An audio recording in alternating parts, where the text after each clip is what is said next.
ആണ് ഉണ്ടാക്കാൻ പോകുന്നത്. അതിനാവശ്യമായ സാധനങ്ങളാണ് ഞാൻ എടുത്തു വെച്ചിരിക്കുന്നത്.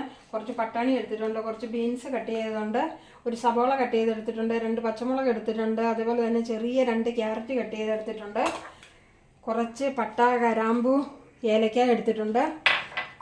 ഈ ഗ്ലാസ്സിന് 1.5 ഗ്ലാസ് റൈസാണ് ഞാൻ എടുത്തിട്ടുള്ളത്.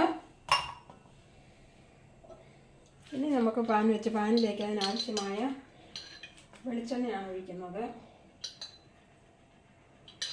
ഒരു 3 സ്പൂൺ വെളിച്ചെണ്ണ ഒഴിച്ചിട്ടുണ്ട്.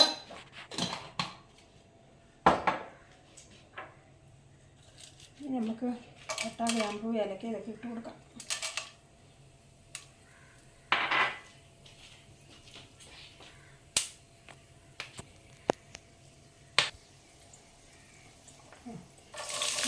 സവോള ഇട്ട് കൊടുക്കാം.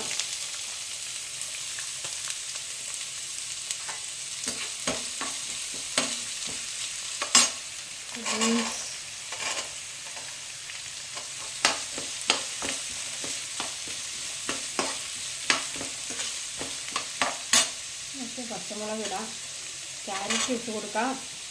ഇവിടെ തന്നെ ഗ്രീൻ പീസ് വന്ന് ഇട്ടേക്കാം, ഒന്നിച്ചങ്ങ് ഇട്ടുന്നതുകൊണ്ട് കുഴപ്പമൊന്നുമില്ല. നമുക്കിതെല്ലാം ഒന്ന് ശരിയാക്കിയെടുക്കാം. നമുക്ക് ആവശ്യമായ ഉപ്പ് അങ്ങ് ചേർത്തേക്കാം. റൈസിൽ ഉപ്പ് ചേർക്കുന്നുണ്ട്, അപ്പം നമുക്കൊരു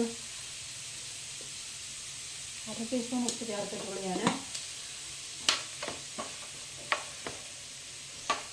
ഞാൻ റൈസ് കഴുകി എടുത്തിട്ടുണ്ട്. നമുക്ക് അത് കുക്കറിലേക്ക് ഇടാം. 1.5 ഗ്ലാസ് റൈസാണ് ഞാൻ എടുത്തിട്ടുള്ളത്.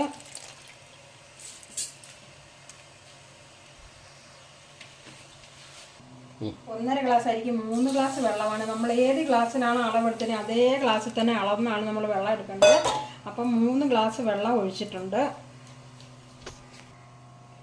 ഇനി നമുക്ക് കുക്കർ അടുപ്പിട്ട് വെക്കാം.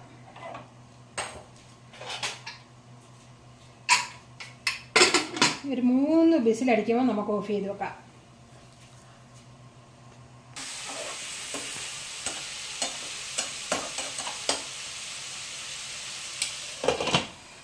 നമ്മുടെ വെജിറ്റബിൾ അങ്ങനെ റെഡി ആയിട്ടുണ്ട്.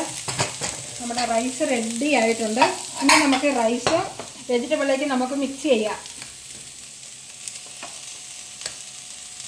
റൈസ് നല്ല പാകത്തിനിരിക്കുക.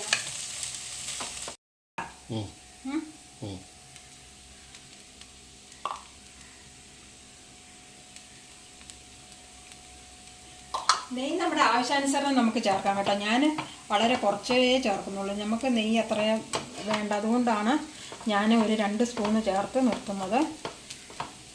ഇനി നമുക്ക് കുറച്ച് മല്ലിയിലയും കൂടെ ചേർക്കാം. മല്ലിയും കൂടെ ഇട്ട് നമുക്ക് ഗ്യാസ് ഓഫ് ചെയ്യാം.